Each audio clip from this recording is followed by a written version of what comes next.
Qu'est-ce qu'on dit aux enfants et aux ados quand il y a une catastrophe climatique qui crée la dévastation dans leur quartier? Seriez-vous tenté de minimiser la situation, de les tenir un peu à l'écart, ou de leur parler ouvertement de tout ça et de les impliquer dans la reconstruction? Mais il y a de la recherche scientifique qui a été faite là-dessus pour nous aider à savoir quoi dire aux enfants. On est allé rencontrer des jeunes qui ont vécu des grosses inondations en 2019 dans le Pontiac et une chercheuse qui a travaillé avec eux. Je revenais de l'école, c'était le soir, puis là, ma mère est descendue dans la cave, puis là, il y avait de l'eau tout partout.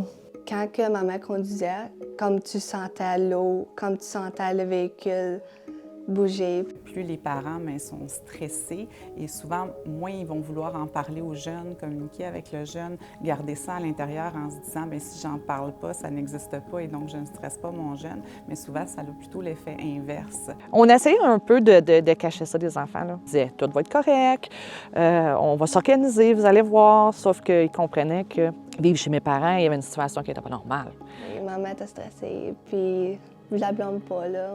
Le jeune il se rend compte qu'il se passe quelque chose dans son environnement et il est inquiet et il n'ose pas en parler parce qu'il ne veut pas déranger son parent, lui faire de la peine ou le stresser davantage. Là. Je me souviens, c'était un état vraiment comme vulnérable dans notre famille. Chloé était plus jeune. On ne voulait pas vraiment qu'elle s'implique ou qu'elle voie qu'est-ce qui se passait parce que, premièrement, on ne voulait pas qu'elle ait des cauchemars.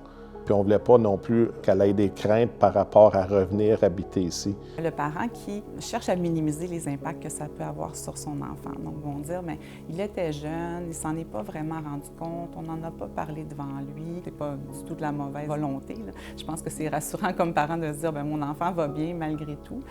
Mais quand on parle aux jeunes directement, on se rend compte que ça a eu beaucoup plus d'impact qu'on le pensait. Si on a tendance à vouloir mettre les jeunes à l'écart pour les protéger en temps de crise, la recherche montre plutôt que de les impliquer, de les mobiliser dans l'entraide, ça peut faire toute la différence. Par exemple, les jeunes ici à Fort-Coulonge, ils ont fait des sacs de sable, ça a été organisé avec l'école.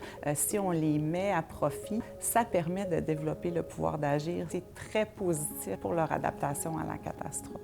Ici, ce que les jeunes nous disent, c'est que les différentes inondations, ça a eu un impact très fort là, sur le développement de la solidarité communautaire.